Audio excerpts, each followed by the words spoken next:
Now to a frightening ferry ride for hundreds of people heading to the city.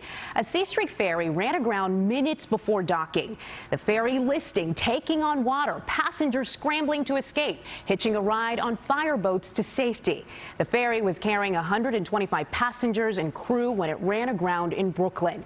Police and firefighters arriving on the scene within 4 minutes. The ferry packed with people enjoying the hot June day as the tri-state reopens. And it was in the final leg of its trip from Highlands, New Jersey and Sandy Hook to the 35th Street Ferry Terminal on the east side. But it lost power and steering, causing it to drift into the Bushwick Inlet in Brooklyn. And that's when passengers on board say the ferry began to shake and rock before running aground. And you can see where that boat ended up from Chopper 4. News 4's Adam Harding is live where it remains as the work begins to move it some 7 hours later. Adam.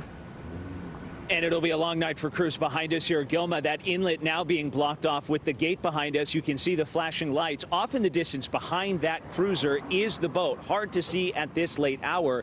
Passengers were on board. They were given life jackets when the ferry started taking on water. The first distress call came in just after 4 Saturday afternoon. A Seastreak ferry taking on water just off this Brooklyn shoreline. The boat was vibrating. We're all looking around like, right, that doesn't sound right.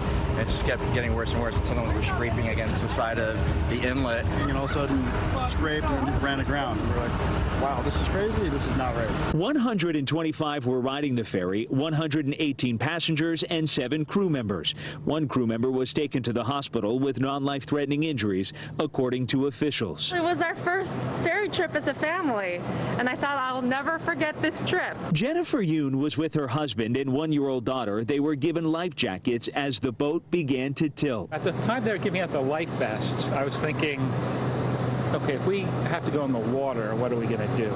Our units from multiple agencies arrived in under 4 minutes.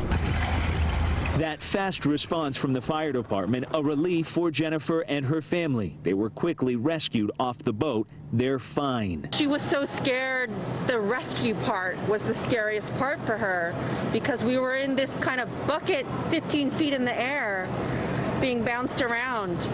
And watching her be so scared made me feel so scared. Passengers were taken to the nearby Navy Yard as hoses were brought in to drain the water on board.